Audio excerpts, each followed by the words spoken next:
Pokemon is far and away the best-selling JRPG franchise of all time and the top media brand in the world, so it would make sense to see copycats and other games inspired by Pokemon. In today's video, I'll be talking about one such game called Nexomon Extinction. It wears its inspiration on its sleeve and actually has some neat ideas, but should you even bother with it? Let's get into that.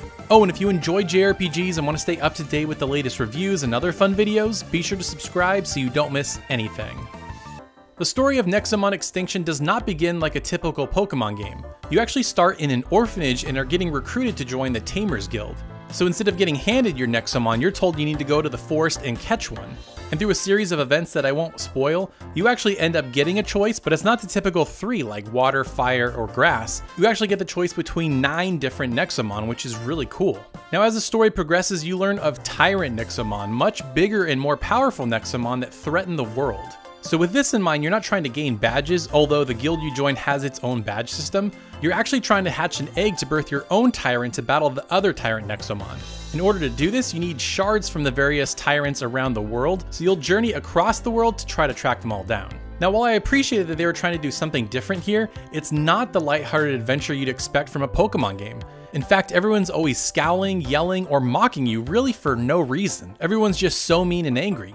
Although I have to say, I love how townsfolk kick you out of their house if you don't have a high enough guild rank. I just love when RPGs are self-aware like that. And speaking of self-aware, let me tell you about my favorite character in the game, Koko. Koko is a talking cat who sort of acts as your interpreter, as you're sort of a mute character. He's super funny, very self-referential, and is very aware that he's not only in a Pokemon clone, but also in an RPG. I laughed out loud quite a few times, and I don't really do that in games, so that's really saying something. Now the game flow is what you'd expect from a typical Pokemon-inspired game.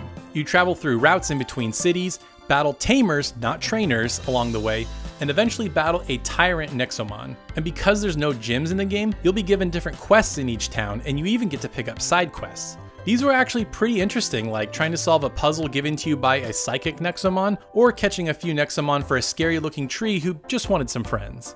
These side quests are actually helpful because you need to grind. Oh yeah, this is not easy like Pokemon, you actually have to grind and use a bit of strategy. Admittedly, this was pretty annoying, but it gave you more opportunity to see which wild Nexomon were out there to help build your team out. Let's actually talk about the wild Nexomon and catching them for a minute. Catching them is similar to Pokemon in that you need to weaken them before you catch them, but it's not so automatic.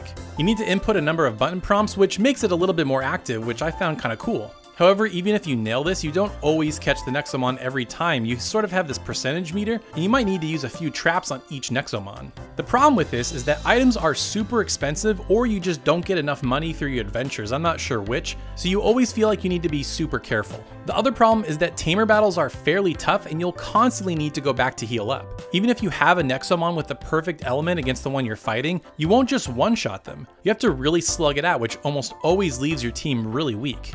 Later in the game, you do get items that you can equip to your Nexomon that increase their stats, but I felt like it never really made a huge impact. I guess my major complaint is that the grindy nature ruins the flow of the game. It just feels like a slog. What makes Pokemon fun is that you can easily battle trainers and catch several new Pokemon in each route. It has a great natural flow to each game.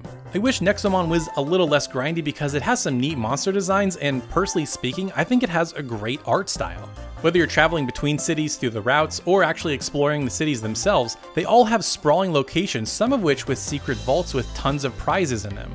Nexomon Extinction also has a super saturated, vibrant color palette that I really enjoyed. This gives each town a distinct feeling, like the one inside a volcano or one inhabited by ghosts. I just had so much fun exploring each one. And I actually really enjoy the character portraits too. There's different faces for different expressions, the text moves, and it just is really fun to go through the story because it's not just simple portraits, things actually move and there's some really great presentation to it.